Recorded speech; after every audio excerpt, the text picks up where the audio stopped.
All right, time to welcome the Erie County Republican Chairman, Tom Eddy. Tom, welcome again. I want to ask you this first about the announcement about Dave McCormick today by the AP. He made so many trips to Erie, Pennsylvania.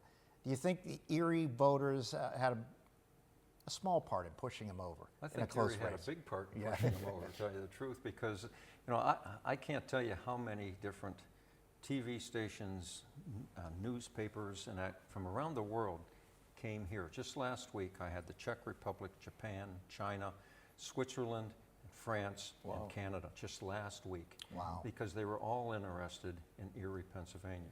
And why? Because the Erie voters are pretty smart. They pick the winner all the time.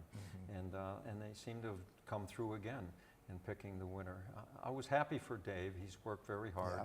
And I just think he's going to be a good representative for the entire state. Chairman Eddy, how did you guys go about it? How did you flip Erie County red again, sir? I think first of all, we had a good slate of candidates. We won 10 out of 12.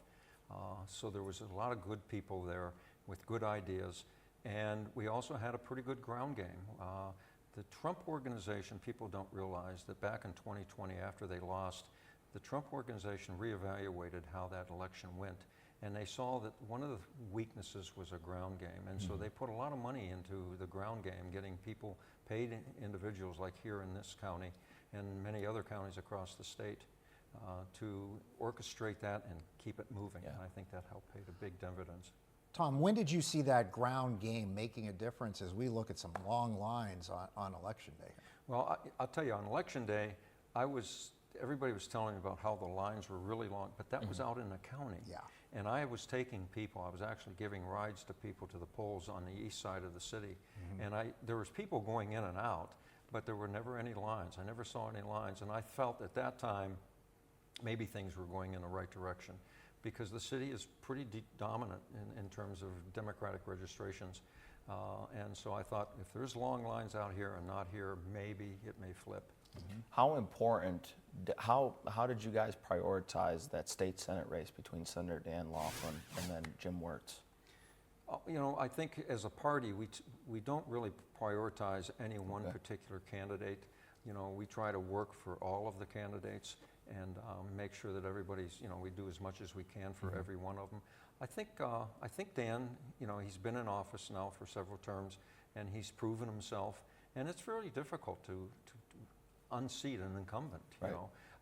So I'm really happy for Dan, because I think he'll continue to do a good job for Erie County. Too. Yeah.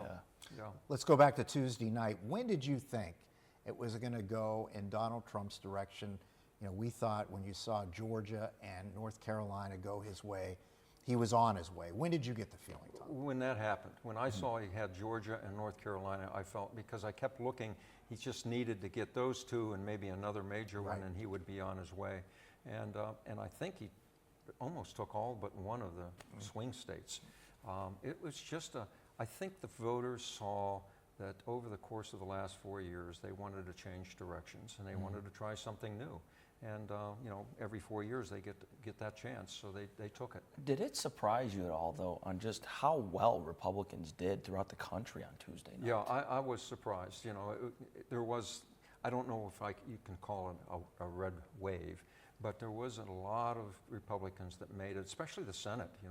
I'm really surprised. I think now we're at 54 with McCormick, and that's really eye-opening, because now, if they continue to hold the House, Trump will be able to, implement his policies that he said he wants to do for the American people. Yeah. We have about 20 seconds left. You were telling us off air you had a chance to go back and forth with your son living in Denver. What was that night like? Well, he always seems to be telling me the right things.